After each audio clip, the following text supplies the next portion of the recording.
She claims she's in tech. My cousin Ryan said loud enough for half the reunion to hear, his laughter cutting through the country club chatter. I was standing 20 feet away holding a glass of champagne, wearing a simple black dress, and apparently, I was the afternoon's entertainment. But the photographer adjusting her camera lens near the entrance wasn't there for the family reunion. She was there for me. The Morrison family reunion happened every 3 years at the Oak Hills Country Club in Connecticut. 75 family members gathering to eat overpriced salmon, compare life accomplishments, and pretend we all liked each other. I hadn't wanted to come. I'd been in back-to-back meetings all week preparing for a product launch, but my mother had used her special weapon, guilt. Amara, you haven't been to a reunion in 6 years. People think you're avoiding the family. I was avoiding the family. Specifically, I was avoiding conversations about my career with relatives who'd decided years ago that I was lying about it. But here I was, watching Ryan hold court near the bar with his wife Jessica and a small audience of cousins and aunts. She probably answers phones at some call center, Ryan continued, sipping his bourbon. He was 38, sold insurance, and had spent the last 20 minutes talking about his new boat. But she tells everyone she works in tech, like she's building apps or something. Jessica nodded enthusiastically. The delusion is embarrassing. She posted on Facebook about attending some conference in San Francisco. San Francisco. We all know she's broke. I felt the familiar burn of anger in my chest. I'd stopped correcting these stories years ago. Stopped trying to explain what I actually did. They'd made up their minds about me when I'd dropped out of the pre-law program at Yale after 1 semester. She quit Yale, Ryan was saying now, warming to his topic. Threw away a full scholarship. Now she pretends she's successful to cover up the failure. My Aunt Linda, who'd had 3 glasses of wine, chimed in. I heard she works at a Best Buy. Customer service or something. I'd heard that rumor too. It had circulated through the family for 2 years. When I'd tried to correct it at Thanksgiving once, Ryan had laughed and said, Sure, Amara. Whatever you need to tell yourself. What they didn't know. I was the founder and CEO of SynthAI, an artificial intelligence company specializing in natural language processing. We just closed our Series C funding at a $400 million valuation. I had 127 employees. Our technology was being used by Fortune 500 companies. And Forbes magazine had scheduled this interview 6 weeks ago. They were doing a feature on the top 50 innovators under 40. The photographer, Melissa Chun, had emailed me yesterday. We'd love to do the shoot at your family event if you're comfortable. The personal angle, immigrant family supporting your journey, would be powerful for the piece. I'd hesitated, then agreed. Maybe it was petty. Maybe I should have been the bigger person. But I was tired of being called a liar at family gatherings. I checked my phone. 3:47 p.m. Melissa was due at 4 o'clock. Ryan's voice carried across the patio. My dad saw her at Target once, wearing a name tag. She pretended she didn't see him. That story again. I'd been at Target for a product testing focus group SynthAI was running. We'd rented the conference room. The name tag was for the participants. But Uncle Paul had seen me, jumped to conclusions, and now it was family lore. My mother appeared at my elbow. Why are you standing here alone? Go mingle. I'm waiting for someone. Who? A photographer. From Forbes. Mom's expression was carefully neutral. She was one of the few family members who knew the truth about my career, but we had an unspoken agreement. I didn't rub it in anyone's face, and she didn't brag about me to shut down the gossip. She thought it was more dignified that way. Amara, please don't cause a scene. I'm not causing anything. They are. Ryan doesn't mean anything by it. He's just calling me a liar? Telling everyone I work retail? Yeah, Mom. Totally harmless. She sighed. This is a family event. Then maybe families should treat each other with basic respect. At 4:03 p.m., Melissa arrived. I recognized her from her Twitter profile. Tall, black woman, probably early 30s, wearing jeans and a blazer. She had a camera bag over her shoulder and was scanning the crowd. I walked over. Melissa? Amara. Great to finally meet in person. She shook my hand warmly. This place is gorgeous. Very Connecticut old money. That's my family's aesthetic. The Morrison legacy. I've done my research. Your great-grandfather immigrated from Nigeria in 1952. Built a successful medical practice. Your grandfather expanded into real estate. Your father is a cardiovascular surgeon. Impressive lineage. They're very proud of the traditional success stories, I said carefully. Melissa studied my face. But not so proud of the tech entrepreneur? It's complicated. It always is. Should we start with some candids? I want to capture you in your environment, with your family. We walked toward the patio. Ryan was still by the bar, now surrounded by even more relatives. He'd moved on from mocking my career to telling a story about his golf handicap. That's my cousin Ryan, I told Melissa. Insurance sales. Very successful at what he does. The one who was talking about you when I walked in? I stopped. You heard that. Hard not to. He's loud. Melissa adjusted her camera settings. He said you work at Best Buy? He believes that, yes. But you're the CEO of a company worth $400 million. He doesn't know that. Melissa smiled slowly. Does anyone here know? My parents. That's it. Can I ask why you've kept it quiet? I watched Ryan laugh, watched my aunts and uncles hang on his words, watched the family I'd grown up with treat his mediocre success like it was revolutionary while dismissing my actual accomplishments as lies. Because I wanted to succeed for myself, not for their validation. And because telling them would have been seen as bragging. My family values humility. But they don't value you. It was such a simple, accurate statement that I felt tears prick my eyes. I blinked them away. Let's do this, I said. We approached the group. Ryan saw me first, his expression shifting to that particular smirk he always wore when I was around. Amara, we were just talking about you. I heard. Just telling everyone about your big tech career. He made air quotes around tech career. Several people laughed. Melissa stepped forward, all professional warmth. Hi, I'm Melissa Chin, Forbes magazine. I'm here to interview and photograph Ms. Okafor for our top 50 innovators under 40 feature. The laughter stopped like someone had cut the sound. Ryan's smirk froze on his face. Forbes, Jessica said weakly. That's right. Melissa pulled out her press credentials. We're doing a major piece on emerging tech leaders. Amara's company, SynthAI, is revolutionizing natural language AI. We're profiling her as one of the most influential young entrepreneurs in the artificial intelligence space. I watched the realization dawn across multiple faces simultaneously. Watched Ryan's expression go from confusion to shock to something that looked like panic. Wait, Aunt Linda said. Amara has a company? She's the founder and CEO, Melissa said cheerfully, setting up her camera. SynthAI just closed a Series C funding round. The company's valued at $400 million. Their technology is being used by Google, Microsoft, and Amazon. It's pretty remarkable. Uncle Paul, the one who'd seen me at Target, spoke up. But I saw her at Target. She was wearing a name tag.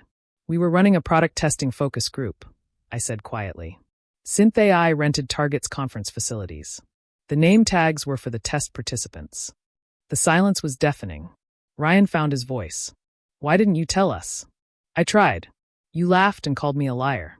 I thought we all thought that I was a failure because I dropped out of Yale's law program. I kept my voice level. I dropped out because I'd already raised $2 million in seed funding for SynthAI. I couldn't be a full-time CEO and a full-time law student. Jessica's face was pale. You raised $2 million? At 19. At 19. I've raised $87 million total now across 3 funding rounds. Melissa was taking photos, capturing every moment of this conversation. Amara, can we get you near the window? Natural light would be perfect. I followed her, leaving my cousins standing in shocked silence. That was brutal, Melissa murmured as she positioned me. That was necessary. She snapped several photos. Tell me about dropping out of Yale. That couldn't have been easy. My family was devastated. Especially my father. Yale law was his dream for me. Follow him into medicine or go into law. Those were the acceptable paths. Tech entrepreneurship? That was for white boys in hoodies, not for Nigerian-American girls from Connecticut. But you did it anyway.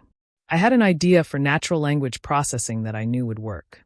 I'd been coding since I was 12, building AI models since I was 16. I met with venture capitalists, pitched my vision, and when Sequoia Capital offered $2 million in seed funding, I had to choose, law school or my company. No regrets. None. Though I wish my family had believed in me. Melissa lowered her camera. They didn't believe in you because what you were doing was outside their framework for success. They couldn't see it, so they decided it didn't exist. And when they couldn't see it, they decided I was lying about it. How did that feel? Hearing your own family mock you.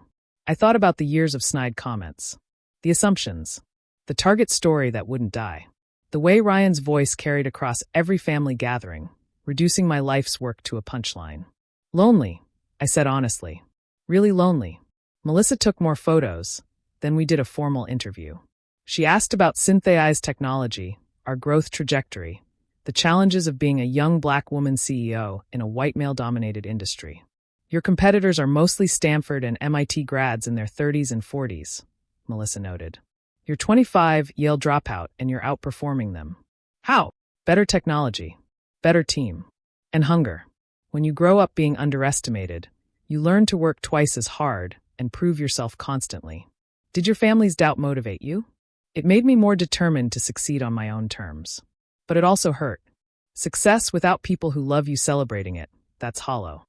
After an hour, Melissa packed up her equipment. I have everything I need. The article runs next month. You'll be on the cover of the business section. Thank you. Amara, what you've built is extraordinary. Don't let anyone diminish that. Not even family. After she left, I stood alone on the patio. Inside the country club, I could see clusters of relatives talking, heads bent together. The gossip machine was processing this new information. My father found me. That was quite a revelation. You knew about the Forbes piece. I didn't know you'd scheduled it during the reunion. He looked tired. Your mother is fielding questions. Ryan spent an hour calling me a liar. I'm supposed to just take that. You could have handled this privately. I tried that for 6 years. It didn't work. Dad was quiet for a long moment. I owe you an apology. That surprised me. For what? For not defending you. For letting them think you'd failed because I was too ashamed to admit you'd succeeded in a way I didn't understand. He met my eyes. I was wrong about Yale. About law school. About what success looks like for you. Dad, you built something remarkable, Amara. And I've been too proud and too stubborn to tell you that. I'm sorry. I hugged him. We stood there on the patio while inside. The Morrison family reunion continued without us. Ryan appeared in the doorway. He looked smaller somehow, diminished. Can we talk? Dad squeezed my shoulder and went inside, leaving us alone. I'm sorry, Ryan said. I was an asshole. I've been an asshole for years. Yes, you have. I didn't know. You didn't ask. You decided. There's a difference. He nodded miserably. Why didn't you tell us? Really tell us? Because I wanted to build something without the pressure of family expectations. And because every time I tried to explain what I was doing, you laughed. After the third or fourth time, I stopped trying. The Best Buy thing. The Target story. We all just assumed that I was lying to cover up failure. Yeah, I noticed. Ryan sat down on one of the patio chairs. Jessica saw your company website on her phone just now. She showed me the team page. You have over 100 employees. 127 as of last week. Jesus, Amara. I have 6 people working for me. This isn't a competition, Ryan. I know. I've spent years making fun of you, and you were building an empire. I sat down across from him. Why? Why did you need to tear me down? He was quiet for a long time. Because you've always been smarter than me. Even when we were kids, you were the one who got it, who understood things faster, who saw possibilities I couldn't see. And then you dropped out of Yale, and I thought, finally, she's failing at something. Finally, I'm the successful one. It made me feel better about myself. At my expense. At your expense. Which was shitty and wrong, and I'm sorry. I wanted to stay angry. Part of me wanted to let him twist in guilt. But I was tired of being angry at family gatherings. Apology accepted. But Ryan, if you ever call me a liar again about anything, we're done. Family or not. Understood. He stood up. For what it's worth, I'm impressed. Really impressed. What you've built, that takes guts. After he left, I stayed on the patio watching the sun set over the golf course. My phone buzzed. A text from my lead engineer. Product launch successful. All systems performing above baseline. You're a genius. Another text, this one from my mother. The family wants to hear about your company. Are you ready for that? I thought about 6 years of hiding.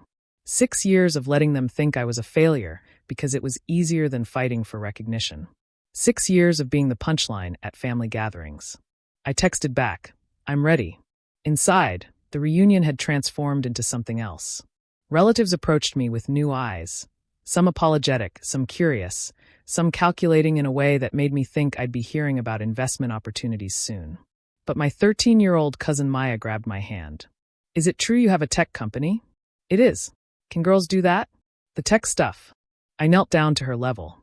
Girls can do anything. Don't let anyone tell you different. Not even family. She grinned. That's so cool. When I grow up, I want to be like you. And just like that, the years of mockery, the Target stories, Ryan's laughter, all of it became worth it. Because one girl in this family would grow up knowing that success looked different for everyone, that traditional paths weren't the only paths, and that being underestimated could be transformed into fuel for achievement. The Forbes article ran 5 weeks later. The cover showed me in that black dress, standing on the country club patio with the sun setting behind me. The headline read, "The 25-year-old CEO revolutionizing AI and redefining success." Ryan framed a copy of it. He put it in his office. "Reminder," he told me at Christmas, "to never assume I know everything about someone's life." "Good reminder," I said. My father framed a copy too. He put it in his office at the hospital, where his colleagues could see that success came in many forms, even forms he hadn't initially understood. And I kept a copy in my own office at SynthAI headquarters, not because I needed the validation anymore, but because it reminded me, the people who doubt you the loudest are often the ones who need you to fail so they can feel successful. I'd succeeded anyway, and that was enough.